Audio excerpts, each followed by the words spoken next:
Allez, salut à tous, c'est Matt, on se retrouve aujourd'hui pour notre vidéo du jour. On est dimanche, ça fait 2 semaines que j'ai pas sorti de vidéo parce que il y a rien à dire. Concrètement, on est toujours dans un énorme range daily en H4. Globalement, depuis le 17 août, il s'est pas passé grand chose, hein. On a fait un gros mouvement à la baisse et puis on ne fait que ranger. Il ne se passe absolument rien. Et là, en H4, on a vraiment on pourrait tracer un trait droit. Je sais pas combien est-ce qu'on a de volatilité, mais Bitcoin est une monnaie fiduciaire actuellement. Depuis le 21 septembre, il ne se passe vraiment rien. Si je regarde, c'est des 0,3% sur des bougies H4. Et en daily, ça doit être quelque chose d'assez similaire. Ça me fait penser à une certaine période. Alors, on avait 0,5 max. Et entre l'ouverture et la fermeture, on va regarder ça, mais ça va pas être très très glorieux, hein. On avait 0,02%. Donc autant dire qu'il ne se passe pas grand chose. Ça me fait évidemment penser à cette période-là où il se passait vraiment rien en daily, en hebdo, il se passait vraiment rien pendant 2-3 semaines. Peut-être qu'on est sur un niveau comme ça où, de toute façon, vu comme ça bouge pas, on aura beaucoup de volatilité, ça c'est assez certain. Maintenant, quand c'est toujours la bonne question. On ira voir la volate tout à l'heure. Je veux juste pas perdre la charte du accro, mais on ira voir ça tout à l'heure. Donc voilà, je suis pas trop présent, mais bon, il n'y a rien à faire, je vais pas faire de vidéo pour en faire, encore une fois, ça n'a pas trop de sens. Je serai évidemment beaucoup plus actif en bull market, mais d'ici là, il n'y a pas un grand intérêt.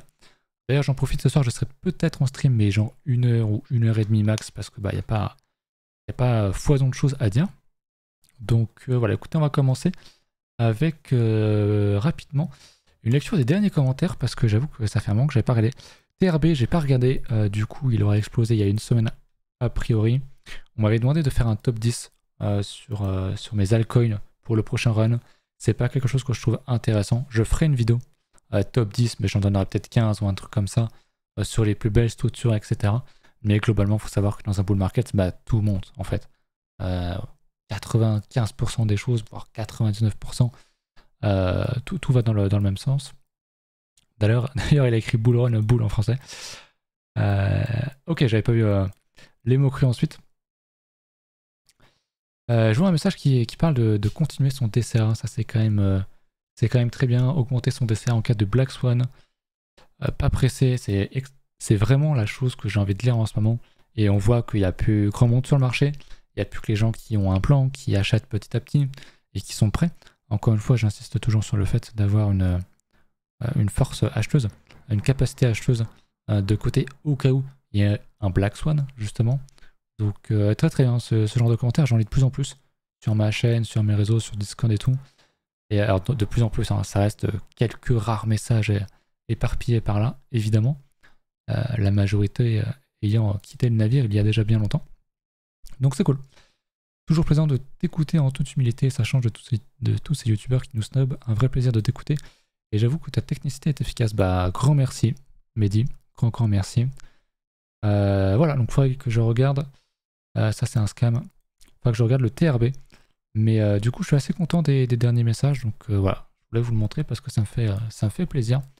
Ça m'a fait très plaisir. Donc encore une fois, merci. Et pour ceux qui veulent me soutenir, il y a des liens pour BitGet et Bybit, des exchanges où on peut trader les futurs.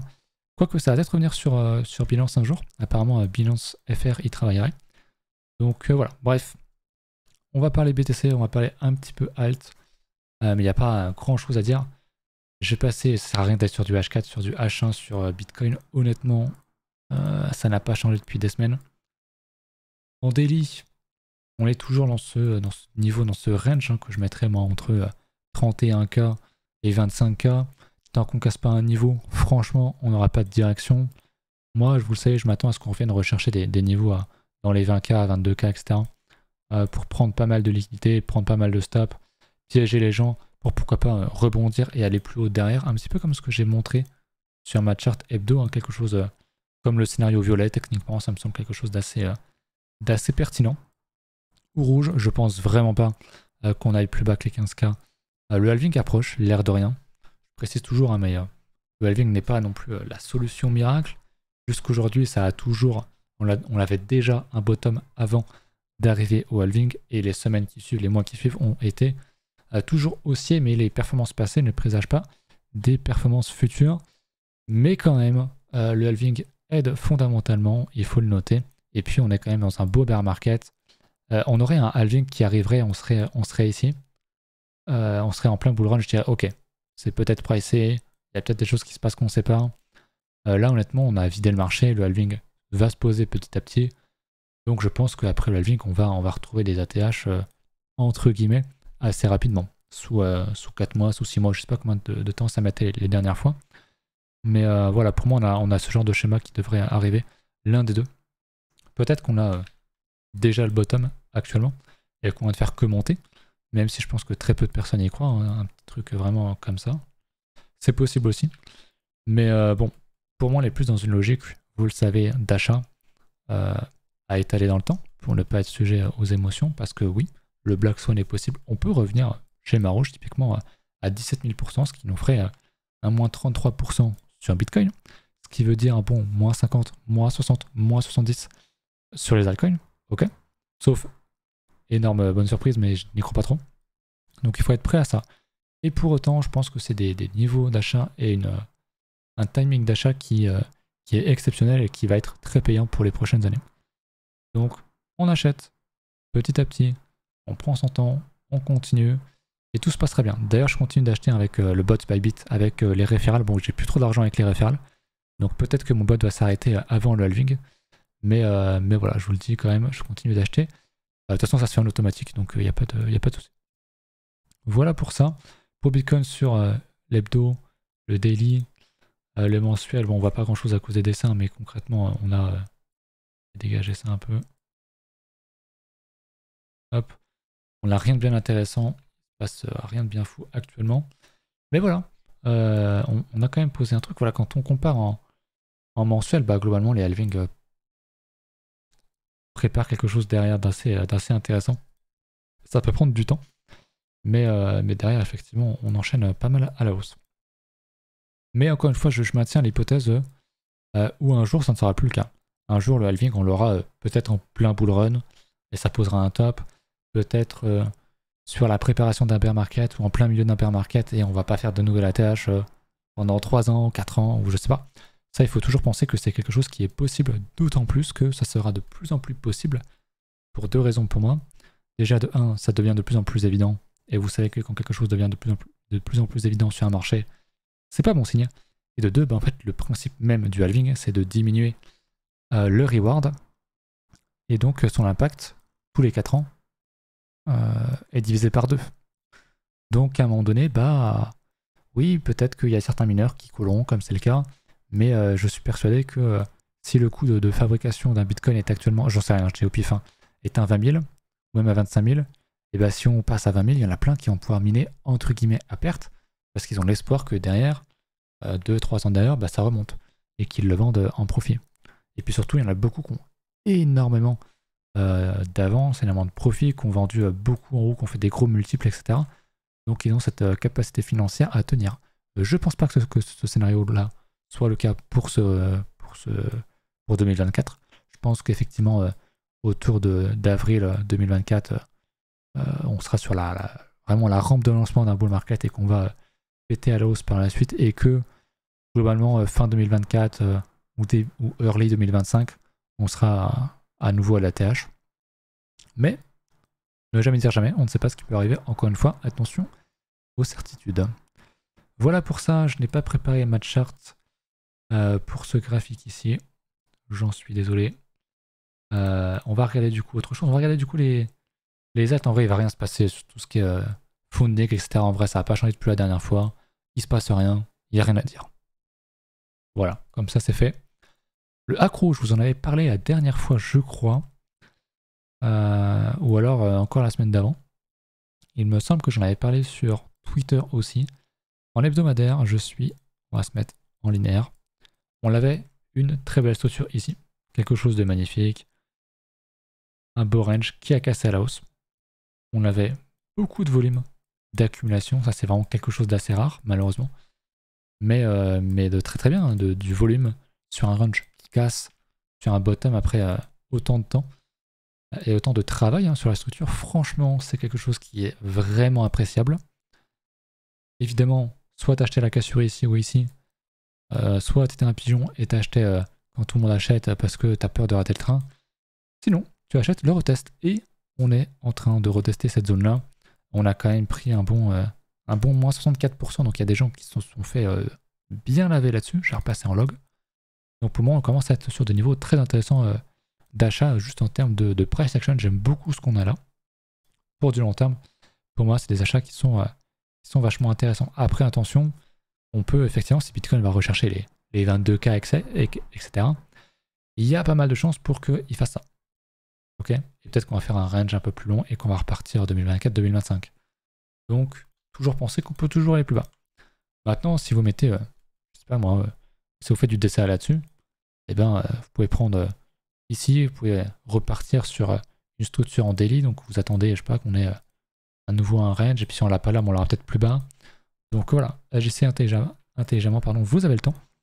Donc faites ça bien, mais le accro est pour moi une des plus belles structures. Et littéralement, on m'avait demandé une vidéo top 10 des meilleurs coins qui vont péter. Pour moi, le accro, je m'en fous du fondage, je m'en fous de tout ça. Hein. Techniquement, c'est un des plus beaux.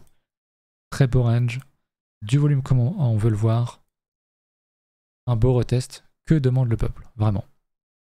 On avait parlé du coup, on m'a dit du TRB aussi. Bah, le TRB, voilà, qui est effectivement bien pété. J'avais parlé, je pense, de ce double bottom là. De la petite structure qu'on avait ici. Franchement, c'est assez propre. Peut-être en daily que j'en avais parlé. Très très propre. Beaucoup de volume, franchement.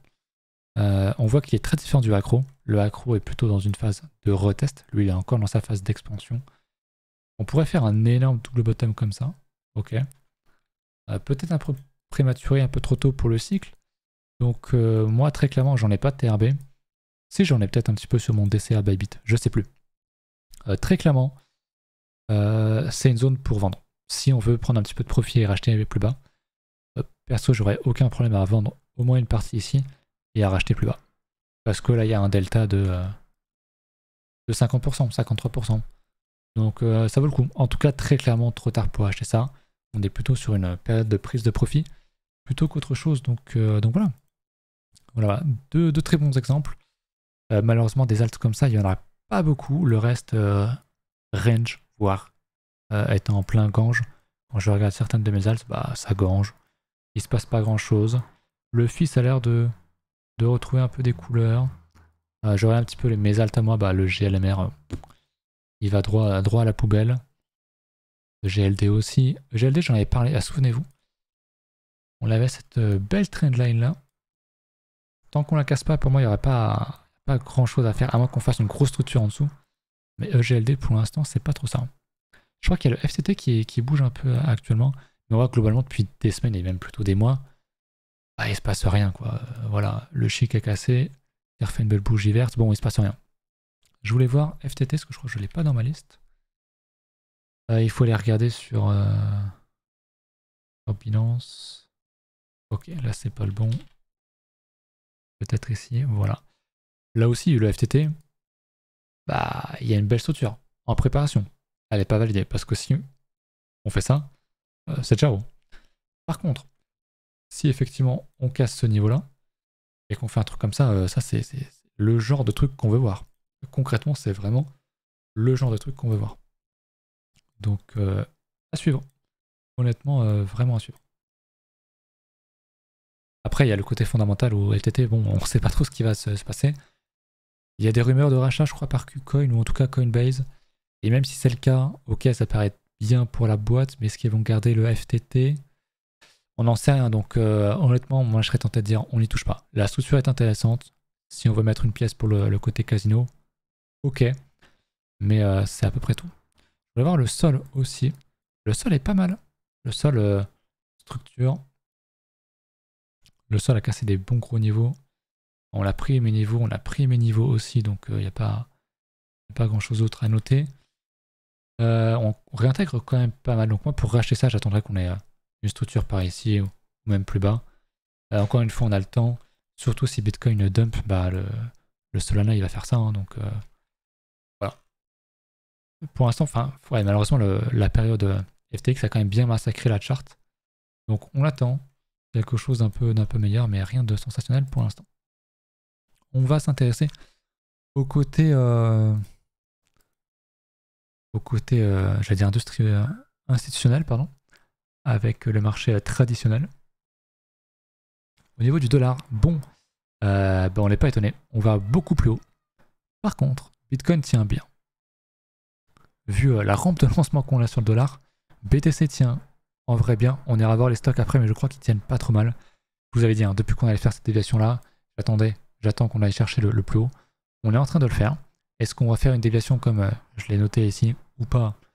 Je sais pas. C'est vrai que j'aimerais beaucoup qu'on la fasse. J'aimerais beaucoup qu'on fasse quelque chose comme ça pour aller viser derrière quelque chose de plus bas et retrouver une essence un peu plus haussière pour la suite.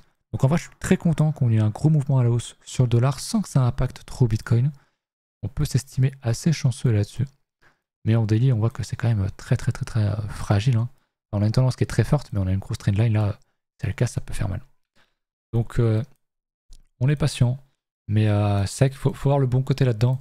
Ok, il y a le dollar qui est haussier depuis mi-juillet. Ce qui est assez fou, pas une bougie rouge. Mais Bitcoin se tient bien. Donc c'est une bonne chose. L'or, il range. Au niveau des actions, et ben on range aussi. On voit que le Nasdaq, globalement, range, reteste un plus bas. Il va peut-être faire un plus bas si le dollar refait un plus haut. Et ben on va sans doute faire ça. Mais on a des gros niveaux en dessous. On a quand même fait une bonne structure d'inversion de tendance. Donc on est quand même sur une dynamique qui est assez haussière. Sur les stocks américains, le SP, c'est évidemment pareil. Le Dow Jones qui, lui, n'a pas cassé. Lui, j'attends beaucoup de lui. Mais effectivement, si on a un gros dump, on aura sans doute des achats à choper ici. Ou même ici dans l'imbalance. Donc c'est quelque chose évidemment à suivre. J'ai regardé beaucoup le Russell 2000 qui est l'indice shitcoin des stocks. Les 2000 plus grosses boîtes américaines qui range énormément. Ce qui est très intéressant, qui est en train de faire une énorme structure qui date d'avril 2022 quand même. Et le jour où on va casser ça à la hausse, si on casse à la hausse, ça sera du pognon pour un peu tout le monde, concrètement. Mais c'est pas encore le cas. Le CAC 40 qui range, on dirait un stablecoin aussi. Ok. Au niveau des stocks orientés crypto, comme Coinbase, c'est pas ultra glorieux. On l'est toujours haussier. On est sur des hauts tests de support. On a même cassé le premier support. À voir si on va faire un plus bas maintenant que les 46 ou pas. Ce qui pourrait changer la dynamique haussière, mais pour l'instant, ça tient. Au niveau de Riot, c'est pareil, globalement. On avait une belle tendance haussière, ok. Est-ce qu'on a besoin de prendre quelques lots, faire penser qu'on change la tendance alors qu'en fait, on a encore quelques lots ici? Pourquoi pas? MicroStrategy qui a vraiment la même gueule, ok, donc rien de bien nouveau là-dessus. Mais c'était quand même assez intéressant à regarder. Je voulais voir ceci, ça fait longtemps que j'en ai pas parlé. Souvenez-vous, je vais me remettre en mensuel. C'est ma charte du yield curve, donc qui est actuellement inversé puisqu'on est passé sous les 0%. Donc c'est simplement le spread, la différence entre le rendement des prêts sur 10 ans, moins 2 ans, des bons trésors américains, mais globalement c'est pareil, hein, pour l'Europe on a quelque chose de très similaire. Et donc on est dans le négatif, ce qui est selon moi ce que j'appelle une anomalie, c'est-à-dire que c'est plus rentable de prêter de l'argent au gouvernement américain sur 2 ans plutôt que sur 10. Sauf que normalement, plus tu prêtes longtemps, plus il y a du risque, plus il y a un reward. Là non. Effet des différentes crises qu'on connaît actuellement. Donc très bien pour investir, pour prêter de l'argent sur 2 ans, c'est super. T'as plus d'argent sur du court terme, très bien. Mais à chaque fois qu'on réintègre le niveau 0, derrière, il se passe une récession. Là, on n'a que 3 exemples, mais il y en a beaucoup plus. Et c'est effectivement quelque chose de pas très glorieux. Donc ça peut prendre beaucoup de temps. Une récession, vous le savez, les Américains projettent une récession, je crois, 2027, un truc comme ça. C'est sorti récemment. Je crois que c'était Yellen qui avait dit ça. Donc ça peut prendre beaucoup de temps. On est quand même bien en dessous. On peut ranger, réintégrer et avoir la récession que ici. Donc ça serait en 2027, 2028, 2029. Donc c'est pas tout de suite. Moi, mon idée, c'est qu'on va choper la récession. Idéalement, si les planètes s'alignent, on chope la récession quand on a le top du prochain bull run sur Bitcoin. Et si on en croit à peu près les cycles, ça sera du 2027, 2028, plutôt 2026-27, je pense d'ailleurs. 2028, j'en doute. Mais du coup, les choses colleraient à peu près. Bon, c'est évidemment extrêmement fictif, mais c'est quelque chose qui collerait pas mal. En tout cas, le gouvernement américain parle de 2027 pour une récession. Donc ça peut être très intéressant. Il faudra faire attention parce que parce que les stocks vont monter, puis personne parlera récession, mais ça va tomber d'un jour, et ça va faire très mal, à mon avis, pendant un bon moment. Donc voilà, c'est quand même une notion à garder en tête. La récession risque d'arriver, et je pense pas que Bitcoin soit une solution, contrairement à ce que beaucoup pensent, parce que Bitcoin, en fait, c'est pas une monnaie, c'est pas un étalon or, en tout cas pas pour l'instant, et même l'or en cas de crise, dump en fait, il remonte dans le temps plus rapidement derrière, il se reprend plus vite, certes, mais il dump et le Bitcoin n'en est pas, dans tous les cas, et puis c'est comme une action d'entreprise, c'est un stock en fait pour l'instant Bitcoin, un stock décentralisé si on veut, mais en tout cas son comportement en tout cas nous fait plus penser à ça qu'autre chose, donc s'il y a récession, il y a de fortes chances pour que Bitcoin prenne tarif. De toute façon, il prendra tarif s'il connaît une nouvelle bulle, évidemment. Voilà, je crois que j'ai fait un petit peu le tour. Je réfléchis. J'ai pas regardé les GAFAM. Mais bon, on se porte plutôt bien du côté de Google, d'Amazon, de Meta. À chaque fois que je vois ça, je suis halluciné. Ce V-bottom de l'espace qu'on a fait, c'est incroyable, vraiment. Il y avait énormément de FUD sur la boîte parce que elle investissait dans tout ce qui était métavers, etc. Et puis derrière, on s'est repris comme jamais. Apple est une des plus fortes, je crois. Très belle structure. On a encore de la place pour venir retester les 157 $, là, la ligne de coût ici. Donc il y a du taf. On a encore malheureusement de la place à la baisse avant d'invalider une quelconque tendance haussière à Microsoft qui est pas mal aussi. Voilà, écoutez, c'est à peu près tout. Je pense pas que je vous dise à la semaine prochaine. Je pense que ça sera à nouveau fortement, malheureusement, dans 2 semaines, à moins qu'il y ait un énorme mouvement sur Bitcoin, ce qu'on espère. Plutôt à la hausse, s'il te plaît, Satoshi. Mais s'il se passe rien, je vais pas faire de vidéo encore une fois. Donc voilà. Merci pour vos commentaires, merci pour vos pouces bleus, merci pour ceux qui passent en stream de temps en temps, c'est très sympa. Vous pouvez venir sur Discord aussi, c'est avec grand plaisir.